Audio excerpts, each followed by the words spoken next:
बाबा जी ने जो ना मुझे कुछ पैसे भी दिए माशाल्लाह, कितने पैसे दिए नहीं बोलूँगा। जैसे कि मेरी यूएई कंट्री है, हमारी सऊदी अरब कंट्री है, मैं खास चाहूँगा कि खास तौर से बाबा जी को जो है ना यूएई के लिए निमंत्रित हूँ, और मैं बाबा जी मेरे खून का खतरा भी आपको दूंगा और मैं लड़ूंगा आपके लिए।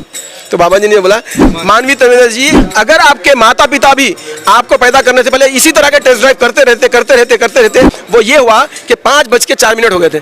तो मैंने जो इधर उधर देख रहा था, तो एक बाबा जी के पास के जो काम वो खिदमत करने वाले वो आए, आके बोले आपको कुछ चाहिएगा। तो मैंने बोला कि जी हाँ, मुझे नमाज़ पढ़नी है, 5:04 हो गए, ऑलरेडी टाइम हो गया।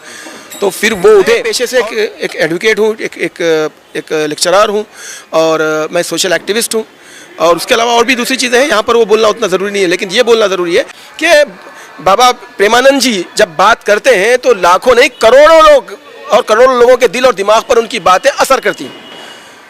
तो इस बात को, इस सच्चाई को बहैसियत मुसलमान मैं अगर मानता हूँ, तस्लीम करता हूँ, तो मुझे इसमें कोई शर्म नहीं महसूस होती। इसलिए क्योंकि कुरान में भी अल्लाह रब्बुल इज़्ज़त ने यह बताया है कि तुम अच्छाई और सच्चाई की बात करने वालों के साथ हो जाओ। इसका मैं चैलेंज करके हिंदुस्तान के सारे उलमा इकराम, न सिर्फ सारे हिंदुस्तान के बल्कि दुनिया भर के सारे उलमा इकराम को मैं चैलेंज करके बोलता हूँ, अगर मैं ये कुरान की आयत बोल रहा हूँ और अगर ये गलत है तो आप मेरी इस्लाह करना।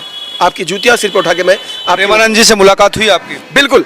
तो प्रेमानंद जी के बारे में जो कुरान में बोला गया है कि अल्लाह रब्बुल इज़्ज़त ने फरमाया कि कुनु मा सादिकीन, तुम सच्चों के साथ हो जाओ।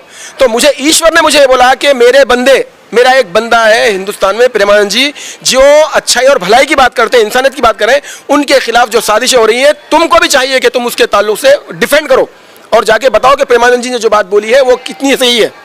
और ये बात मैं फिर एक बार बोल रहा हूँ, दुनिया के 200 करोड़ के मुसलमानों को ये बात समझनी चाहिए कि प्रेमानंद जी ने जो बात बोली है ऐन कुरान की वाणी है, धार्मिक पुस्तकों की वाणी है। न सिर्फ ये बल्कि सनातन धर्म में भी जो धार्मिक किताबें। तो जब मैं बाबा जी के से मिलने की इच्छा मेरे मन में हुई, तो तब मैं निकला तो कुछ मुश्किलें आई रास्ते में, लेकिन मेरे दिल में कहीं ना कहीं ये बात का यकीन था कि मुझे भगवान ने, परमेश्वर ने, रब्बुल आलमीन ने, मालिक ने मुझे बाबा जी से मिलने के लिए जो जिस राह पर लगाया है, इसमें जो भी कठिनाइयाँ आएंगी वो उसी को स्वयं वो परमेश्वर परमात्मा ही उसे हल करेगा। तो चुनाचे जब मैं वहाँ से यहाँ से निकला, फिर दिल्ली आया, दिल्ली से जब मैं उनके पास जा रहा था तो कई लोगों ने मुझे बोला, इवन पुलिस डिपार्टमेंट के लोगों ने बोला कि भाई आपके पास तो अपॉइंटमेंट भी नहीं है। और बाबा जी के जो अभी इन दिनों जो चलता, जो उनके बारे में जो विषय चल रहा है, जो कंट्रोवर्सी चल रही है, उसकी वजह से और लाखों लोग उनको देखने के लिए आ रहे हैं। आपको कैसे टाइम मिलेगा? आप बिना किसी ऑर्गेनाइज अंदाज में आप जो है यहाँ पे आ चुके हो, हमको तो पता नहीं है आप मिल भी पाओगे, मिलना तो दूर की बात है, आप शायद उतना करीब भी नहीं जा पाओगे, क्योंकि 2-3 किलोमीटर तक आपको जो ना जाने का भी टाइम नहीं मिलेगा, अवसर नहीं मिलेगा। लेकिन मुझको जो ना मालिक के ऊपर पूरा विश्वास था, जब जिस मालिक ने मुझे यहाँ पर भेजा है वही मुझे बाबा जी से भी मिलाएगा, दर्शन भी कराएगा। लेकिन वहाँ पर जब हम गए तो पुलिस के बंदोबस्त के साथ दूसरे भी जो बाबा जी के साथ रहते हैं पीले वस्त्रों में, उनसे पहले पुलिस वालों ने मुझे देखा, मेरे ये देख करके जो है थोड़ा ज़रा कपड़े मुस्लिम मान वाला टोपी। हाँ, थोड़ा पहले कंफ्यूज है, फिर उन्होंने मुझसे सवाल जवाब किए। तो मैंने भी बिल्कुल इत्मीनान से इसलिए उनको जवाब देना मेरी जिम्मेदारी समझा ताकि उनको कोई गलतफहमी ना हो जाए। फिर उसके बाद जो है ना कुछ एक लोग आए, आकर के जो है ना मेरे साथ फोटो लेने की कोशिश की, तो पुलिस वालों ने हटाया उनको। तो मैंने बोला कि नहीं, उन लोगों ने बोला नहीं, देखिए बाबा जी के बारे में इन्होंने क्या बोला है। फिर जब वो लोग देखे तो मुझे बोला कि थोड़े बैठ जाइए आप। फिर बैठने के बाद कुछ 10-15 मिनट क्या डिस्कस किया पता नहीं, लेकिन तुरंत ही उसके बाद आप ताजुब करेंगे, बाबा जी के पास से 4-5 जो है ना, जो बाबा जी के साथ होते हैं वो लोग आए। और इतने रेस्पेक्टफुल्ली, इतनी इज्जत और इतने प्यार से उन्होंने आकर के मुझे कान में बोला, फिर ऐसा हाथ जोड़ के बोला आप चलिए हमारे साथ। फिर वो रात का सिलसिला शुरू हुआ। देखिए कि बाबा जी ने मुझे देखा, उनके साथ के लोगों को फिर उन्होंने मुझे एक शॉल दी, वो शॉल उन्होंने आके वो लोगों ने पिनाई, और लोगों की जो चीखें पुकारें थी, मैं बस ये बोल सकता हूँ कि वो एक ख्वाब वाला मंजर था माशाल्लाह। फिर उन्होंने मुझे भी दुआएं दी, फिर मुझे बताया कि मैं मिलूंगा आपसे, बस चले गए बस। अब उसके बाद जैसे बाबा जी गए, कई लोग आए, मुझे वो जो फूल वगैरह थे उन्होंने बोला कि वो दीजिए, ये मुझे हाथ से मिल रहे हैं, ये लोग फोटो ले रहे हैं। वो दो माताएं मेरे साथ बैठी थी, बहुत बड़ी उम्र की थी। मैंने बाबा जी को बोला कि ये भी बहुत इच्छुक है आपसे मिलने, तो उन्होंने बोला कि उनसे भी मिलेंगे। उसके बाद ये हुआ कि वो लोगों को भी रात के 4 बजे के बाद 5 बजे और एक अहम बात ये भी बोलना है, ये बात भी देख लीजिए, जो मुसलमानों के वर्ग में, तबके में जो हिंदू बरादरी के अगेंस्ट जहर उगलते हैं, हमारे देश में दोनों भी समुदाय में कुछ ऐसे भी लोग हैं जिनको बोल सकते हैं समाज की गंदगी। लेकिन यहाँ पर मैं ये अच्छा ये बताना मेरी जिम्मेदारी इसलिए समझता हूँ क्योंकि अगर मैं इस बात को छुपाऊंगा तो ये मुनाफिकत होगी, और अल्लाह रब्बुल इज़्ज़त लानत भेजता मुनाफिक हो। वो ये हुआ कि 5:04 हो गए थे। तो मैंने जो इधर उधर देख रहा था तो एक बाबा जी के पास के जो काम वो खिदमत करने वाले वो आए, आके बोले आपको कुछ चाहिएगा।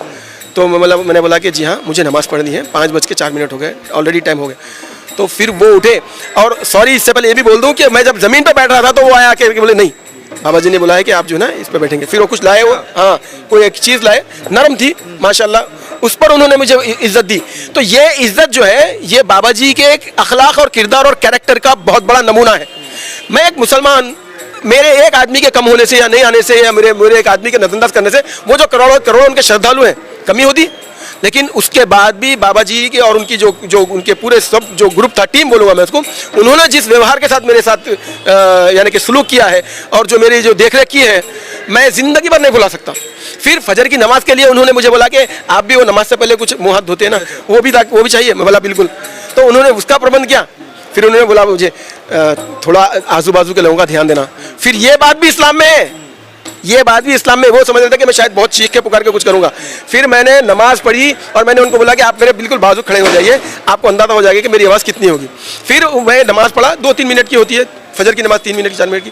फिर मैं अल्लाह का शुक्र अदा करा कि ये रब्बे कायनात तो यहाँ तक ला लिया। मेरी ख्वाहिश है कि बाबा जी से सामने आमने सामने बैठ के बात कर सकूँ।